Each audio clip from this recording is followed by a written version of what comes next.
마태복음 16장 16절로 17절입니다. 마태복음 16장 16절로 17절 같이 읽습니다. 시몬 베드로가 대답하여 이르되 주는 그리스도시요 살아계신 하나님의 아들이시니라. 예수께서 대답하여 이르시되 가련아 시몬아 네가 복이 있도다. 이를 나리 아니한 이는 혈육이 아니요 하늘에 계신 내 아버지이시니라. 아멘. 기도합니다. 하나님 아버지, 이 시간도 우리에게 지혜와 계시의 영을 허락하시어 하나님의 말씀을 밝히 잘 알게 하시고 그 알미 우리에게 믿음과 은혜와 생명이 되는 귀한 시간 되게 하옵소서. 예수님 이름으로 기도합니다. 오늘 25문 하겠습니다. 25문 하이델베르크 요리문답 25문. 하나님은 오직 한 분이신데 왜 성부, 성자, 성령 세 유격으로 말합니까? 하나님께서 당신의 말씀 속에서 당신 자신을 그렇게 계시하시어 이 세 구별된 유격이 한 분이시고 참되고 영원하신 하나님이시기 때문입니다. 기독교의 이제 신비인데, 신비이며 우리가 믿는 하나님은 삼위 하나님이에요. 삼위일체라고 하는데 삼위 하나님인 겁니다. 하나님이 그 말씀에 자신을 그렇게 계시하사 이 세 구분된 인격들이 하나의 참되고 영원한 하나님이시다. 그러니까 유대교도 하나님을 믿잖아요. 유대교도 하나님을 믿는데 단일 신성이 하나님을 믿어요. 하나님을 믿어. 근데 우리와 같이 삼위 하나님을 믿는 게 아니에요. 그래서 현대적으로 이제 교리적으로 보면 이 삼위일체 하나님이 우리가 이제 이 기독교 내에서 같은 기독교라고 말하지만 이단을 구분하는 데 있어서 이 삼위일체 하나님이 이 교리가 이단을 구분하는 방법 중에 하나다. 이단을 구분하는 방법 중에 하나, 가장 먼저가 뭐다? 이 삼위일체 하나님을 어떻게 이해하고 있는가? 또는 또 하나의 문제는 뭐냐면 바로 한 유격 되시는 예수 그리스도 성자 하나님을 어떻게 말을 하고 있는가? 여기에서 이단이 되기도 하고 아니기도 해요. 물론 이제 가끔 이제 이단이 아니지만 한두 번 설교해서 말을 잘못해서 그 말 갖고 이단 시비가 되면 그거야 그냥 바로 해결될 수 있는 거죠. 왜냐하면 말을 잘못했기 때문에. 그렇지만 실질적으로 계속적으로 그렇게 잘못 알고 잘못 말하고 잘못 설교하고 잘못 믿게 되면 이제 그게 이단이 되는 거예요. 자, 그래서 우리가 믿는 하나님은, 기독교 하나님은 한 하나님이 삼위일체로 되신 그런 존재예요. 한 하나님인데 분명히 삼위일체로 되신다. 우리 마태복음 3장 한번 볼까요?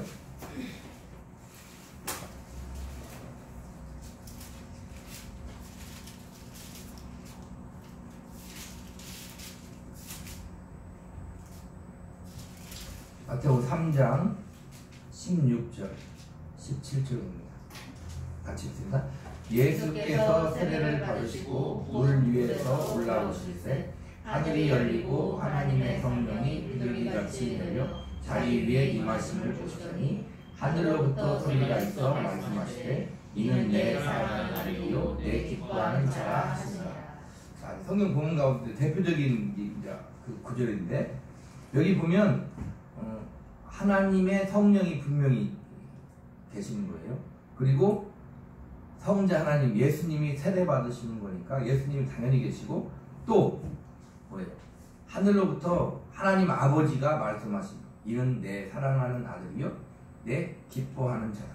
그러니까 분명히 하나님 아버지가 계시고 성자 하나님 우리 주 예수 그리스도가 계시고 성령 하나님이 계시는 거예요. 그리고 이 아버지와 아들과 성령 하나님은 한 하나님이다. 이렇게 생각하십니다. 그러니까 아까 이단 얘기도 했지만 예수 그리스도가 하나님이다를 부정하면 이단이 되는 거예요. 왜 예수 그리스도가 하나님이라고 부정하면 이단이 돼요? 대표적으로 이제 그 전통적으로 교회사에서 이단 중에 하나가 뭐냐면 예수 그리스도는 안 계신 적이 있다. 이렇게 된단 말이에요. 그러면 어떻게 돼요? 아, 그냥 이단이야 이렇게 끝나고 마는 것이 아니라 예수 그리스도가 하나님이 아니라면 어떤 문제가 발생하냐면 예수 그리스도가 사람이다라고 되는 거예요. 물론 예수님은 사람이 돼야만이 우리 사람의 죄를 속해요. 율법에 눈에는 눈, 이에는 이기 때문에 죄의 탓은 사망이기 때문에 우리 죄를 사하시고 우리를 구원하려면 예수님이 사람이 됨에도 불구하고 왜 예수님이 하나님이 아니면 문제가 되느냐? 네? 로마서 4장의 말씀대로 한 사람으로 말미암아 죄가 세상에 들어오고 그래요. 그러니까 예수님이 부정모혈로 태어난 사람이라면 요즘 자유주의 신학에서 말씀대로 예수님은 좀 탁월한 신성이 충만한 사람인데 탁월하고 신성이 충만한 분에 지나지 않고 또 예수님은 선지자이다 라고만 이렇게만 얘기하면 어떻게 돼요? 그분이 이제 사람으로만 되는 거예요. 그러면 무슨 문제가 발생하냐면 똑같이 아담의 죄, 한 사람으로 말미암아 죄가 세상에 들어온 그 죄가 예수님에게도 있게 되는 거예요. 그러면 어떻게 되냐면 우리의 죄를 사할 수 없는 거죠. 왜? 죄인이 죄인을 대신 사할 수 없다 이 말입니다. 그래서 예수님이 왜 하나님 이해가 되냐? 하나님이 아닌데 하나님 이해가 되는 게 아니라 예수님이 하나님이기 때문에 하나님인데 그 하나님이 사람으로 오시면 그는 참 사람도 되시지만 참 하나님인 거예요. 그런데 그 참 사람이 되면 그 예수님은 어떻게 돼요? 죄가 없게 되는 거죠. 죄가 없게 되는 거예요. 죄가 없기 때문에 우리의 죄를 대신 담당하고 짊어지고 죽으실 수 있고 그는 하나님의 아들이기 때문에 살아나실 수 있고 죄가 없기 때문에 부활할 수 있는 거예요. 그래서 영원하신 하나님의 공의를 만족시킬 수 있는 분은 우리가 말했듯이 예수만이 구원이라고 말할 수 있는 이유는 그냥 간단하게 얘기하는 게 아니라 그렇게 확실한 그런 논리가 성립이 되는 거예요. 영원하신 하나님의 아들이 죄 없는 육신을 입고 사람이 되어서 우리의 죄를 짊어지고 죽으심으로 부활하심으로 말미암아 그 부활의 증거가 그는 하나님의 아들이라는 증거요 그의 죽으신 증거가 우리의 죄를 짊어지고 죽었다는 증거이니 영원하신 하나님의 공의를 만족시킬 수 있는 분은 바로 예수 그리스도 그분 한 분밖에 없기 때문에 우리가 예수만 믿어야 구원이 된다는 거죠. 세상에서 아무리 성인이고 위대하고 아무리 거룩하게 사람으로서 살아도 그는 아담의 후손이기 때문에 죄인이다 이 말입니다. 그렇기 때문에 우리 죄를 절대로 사하실 수 없는 거예요. 그래서 성경에 예수 그리스도로 말미암아 죄 사함을 받고 예수 그리스도로 말미암아 구원을 얻는다는 그 말씀이 바로 그런 의미가 있는 것입니다. 자, 그래서 이 삼위일체의 이 존재 방식은 또 어떻게 우리가 알게 되냐면 그리스도의 계시로 온 것이에요. 자, 그래서 예수님은 자기 자신이 하나님을 아버지와 하나라고 요한복음 10장 30절에 말씀하시고 마태복음 11장 27절 부분에도 마가복음에도 요한복음에도 자신이 하나님의 아들이라는 것을 강조해요. 다시 하나님의 아들이라는 걸. 그러니까 그러면 하나님의 아들이 어떻게 하나님이냐? 자, 그 유대인들은 아버지와 아들은 아들이라고 말하면 아버지와 아들이 하나가 되는 거예요. 그래서 하나님의 아들이라고 말할 때는 그렇게 알아듣는 거예요. 자기가 하나님이라고 말하는 거라도 그렇게 알아듣게 되는 것입니다. 우리가 알듯이 요한복음 1장 1절에도 태초에 말씀이 계시고 이 말씀이 하나님이다 이렇게 어떻게 말씀하고 있는 것입니다. 그리고 예수님 자신이 증거하기를 나는 하나님이 보내신 독생자 곧 하나님의 아들이다 이렇게 증거해요. 그래서 나와 아버지는 하나입니다. 그래서 지난 시간도 얘기했지만 그 예수님은 성자 하나님임에도 불구하고 지금 하나님 우편에 앉아 계신 그 예수님은 바로 육신을 입고 이 땅에 오셔서 십자가에 죽으시고 부활하신 그 하나님이 영육간에 부활하는 거죠. 그 하나님이 지금 하나님 우편에 앉아 계신 그 하나님이 성자 하나님이다 하는 거예요. 자, 우리 요한복음 12장 한번 볼까요? 요한복음 12장.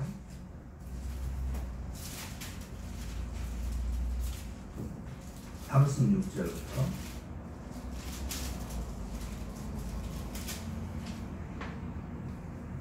요한복음 12장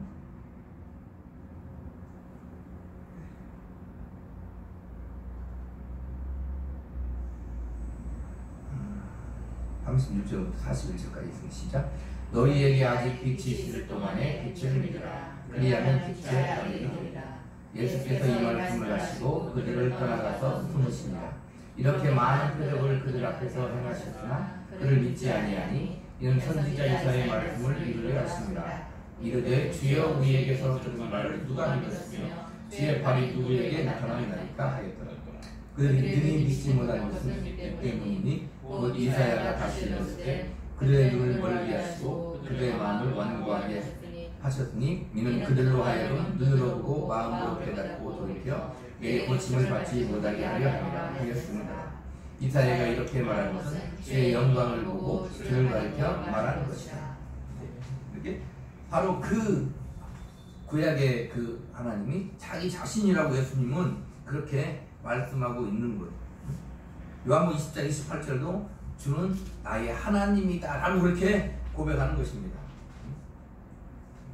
그래서 요한은 요한 1서에도 성육신하신 하나님이 바로 참 하나님이다. 이게 삼위일체 하나님도 당연히 우리가 그냥 이해할 수 없지만 그냥 이성적으로 이해하기 힘들지만 하나님이 사람으로 왔다는 것은 이게 이성적으로 이해가 안 되는 거예요. 어려운 말로 어떻게 이해가 되냐면 하나님의 계시가 우리에게 임해야 된다 이 말입니다. 근데 이 계시는 아버지와 아들에게 계시를 받은 자 외에는 모르는 거예요.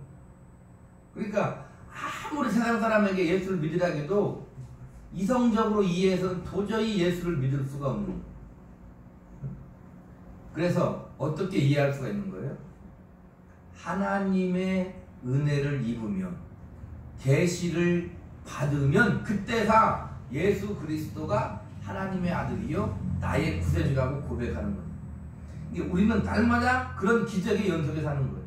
하나님의 아들이 사람으로 온 것을 믿고 그가 십자가에 죽으시고 부활한 것을 믿고 지금 하나님의 우편에 앉아 계시고 지금 성령님은 예수 이름으로 우리 안에 와서 우리 안에 계신 것을 믿고 또 앞으로 시간적으로는 이루어지지 않은 내가 이 세상을 끝나고 하직하게 되면 바로 우리는 저 천국에서 하나님을 아버지라고 부르고 사는 그런 일들이 우리 삶 가운데 이루어지는 이것이 기적이라는 거예요. 우리는 그래서 날마다 우리는 하나님을 아버지라고 부르는 거예요. 예수님을 주님이라고 부르는 거예요. 그런 일들은 하나님의 은혜를 입지 않으면 도저히 이루어지지 않는 것이다 하는 거예요. 자, 그리고 또 예수님은 보혜사를 보낸다고 우리에게 말씀하십니다. 요한복음 14장 16절 보면 보혜사 곧 내 이름으로 보내실 성령 그렇게 얘기하고 그 성령을 예수님 자신이 보내신다고 말했죠. 요한복음 16장 7절 한번 보세요. 요한복음 16장 7절. 요한복음 16장 7절.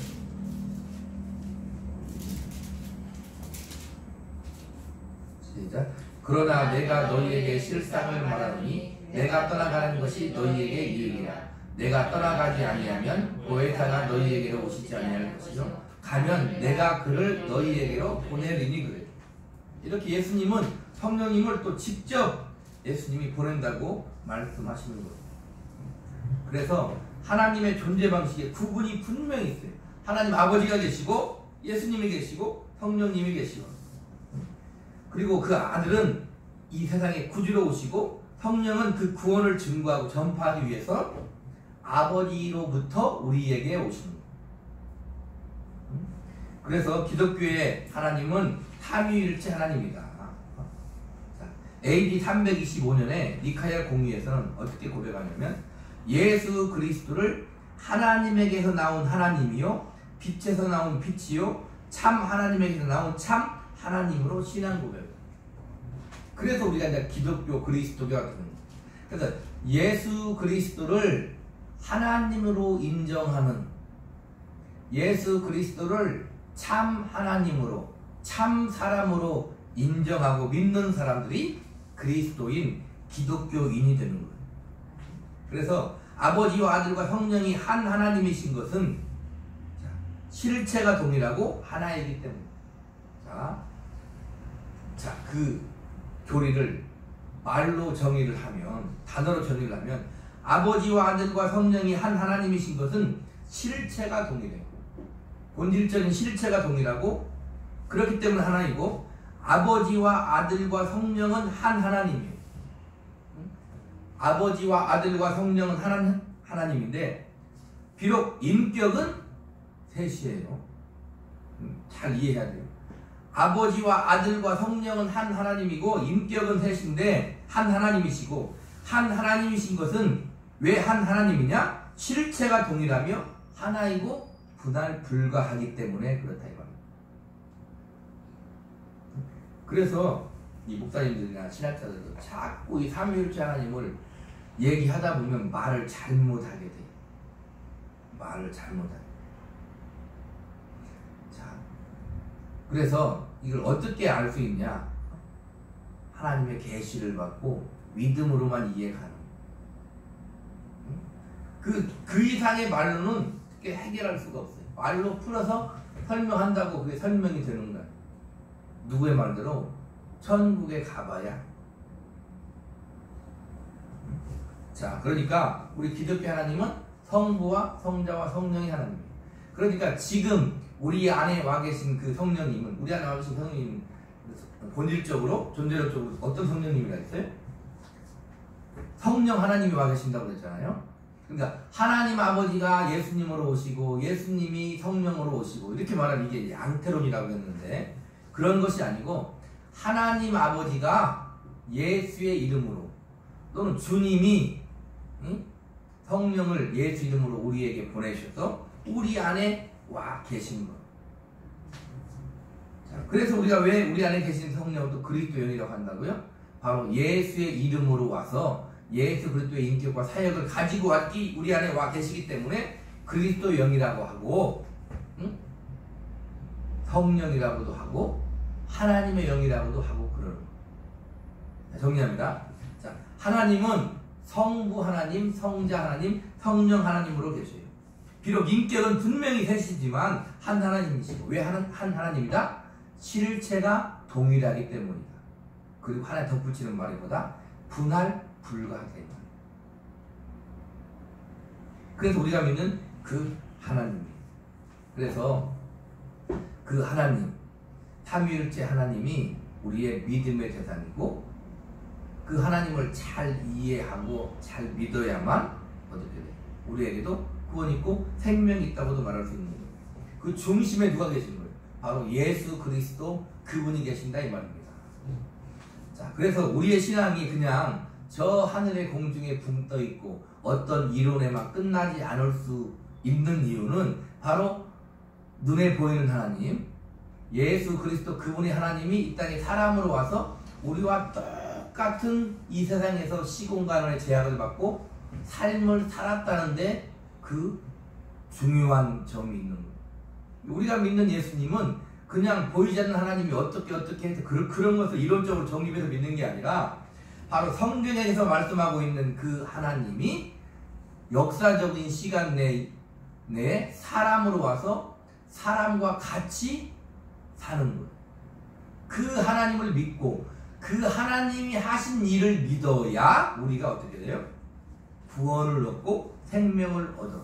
또 거기서 끝나는 것이 아니라 우리한테 적용을 하면 그 하나님, 성자 하나님, 우리의 주님, 예수님이 그 사신 그 세계를 믿어야 우리에게 구원이 있는데, 십자가의 죽음과 부활을 믿어야 우리에게 구원이 있는데, 그것으로 끝나는 것이 아니라 우리가 똑같이 오늘 낮에 설교한 말씀대로 그 예수님과 같은 삶을 우리에게 하나님이 살게 하신다는 거예요.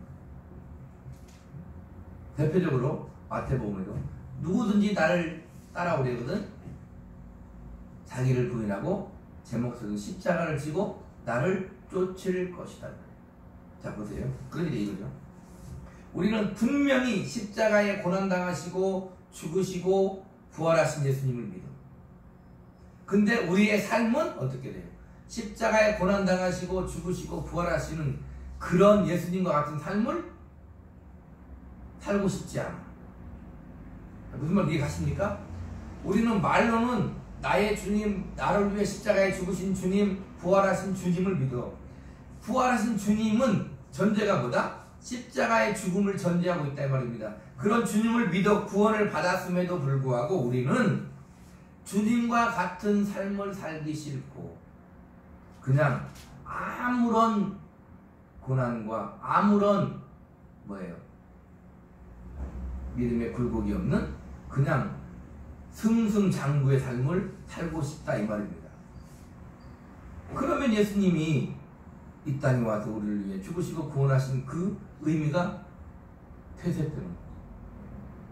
그러니까 우리 기독교의 비밀은 하나님의 아들이 아버지의 뜻에 순종하여 이 땅에 사람으로 오시 십자가에 죽으시고 부활하셔서 우리를 구원했다. 그 예수를 믿는다는 그 말 속에 무궁무진한 은혜와 진리와 생명과 모든 것이 다 들어있는.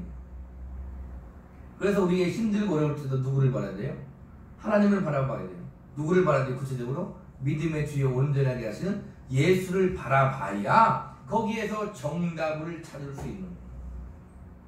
요즘에 흔히 말하는 유행하는 말 중에 뭐가 있어요? 힐링이 있죠. 치유가 있다 이 말입니다. 치유 집회도 많이 하고 그러는데 그럼 모든 힐링의 그 근본에 누가 있다? 바로 예수님이 계시는 거예요. 자, 예수님이 있다는 것은 그냥 예수님이구나가 아니라 십자가의 죽음과 부활의 예수님인데 예수님이 있다고 그러는 것은 또 뭐예요? 하나님이 우리를 사랑한다는 거예요. 하나님이 우리를 사랑한다는 거예요. 그 하나님 아버지 예수 그리스도 안에 있는 사랑에서 우리는 구원과 생명과 치유와 모든 것을 어떻게 얻을 수 있는 거예요. 그러니까 우리 기독교인들이 치유를 받지 못한다면 세상에 누가 치유를 받고 살 수 있겠어요? 요즘에 가장 흔한 질병, 정신적인 질병 중에 하나는 뭐예요? 바로 트라우마잖아요. 기독교인들이 그 트라우마를 이기지 못한다면 누가 이길 수 있겠어요? 물론 그냥 간단하게 되는 건 아니에요. 그러나 근본적으로 우리에게 치유와 회복과 생명을 줄 수 있는 것은 바로 예수 그리스도 그분의 생명과 진리와 은혜 안에 있다는 것을 알고 믿고 우리에게 적용되어질 때 비로소 우리는 빛이 될 수 있고 비로소 생명이 될 수 있고 비로소 치유가 될 수 있고 비로소 어떻게 믿음이 될 수 있고 능력이 될 수 있고 그런 삶을 우리가 살 수 있는 것입니다. 어려운 것은 뭐다? 순식간에 이루어지는 것입니다. 우리의 구원은 순식간에 이루어져요. 우리의 칭의도 저 나중에 가서 칭의가 이루어지는 게 아니라 이 땅에서 역사적인 시간 내에 예수를 믿고 예수를 고백하면 순간에 이루어지지만 그 순간에 이루어진 구원도 어떻겠어요? 하나님이 성경에 예언하고 예수님이 2000년 전에 이 땅에 오고 십자가 피 흘려 죽으시고 부활하고 성령이 교회에 임하고 우리가 태어나고 살다가 이렇게 이루어지는 거예요. 순간에 이루어지지만 그런 시간적인 일들이 일어나고 우리가 구원을 받듯이 순간에 구원을 받아도 내가 또 다른 구원, 하나님 이 땅에서 하나님의 뜻을 나를 통하여 우리를 통하여 이루는 구원은 지금도 남아있기에 우리는 살고 있는 것이고 지금 이 시간 말씀을 듣고 있는 것이고 예배하고 있는 것이고 또 내일 월요일이면 직장에 나가서 직장 생활을 하고 있는 것이고 공부를 하고 있는 것이고 그러는 거예요. 구원받은 하나님의 자녀이지만 아직도 우리에게 그 뜻이 남아 있는 것이다. 그렇기 때문에 우리는 살고 있다. 그렇게 생각하면 되는 거죠. 아멘. 자, 오늘은 25문 한 문항만 하도록 하겠습니다. 기도하겠습니다.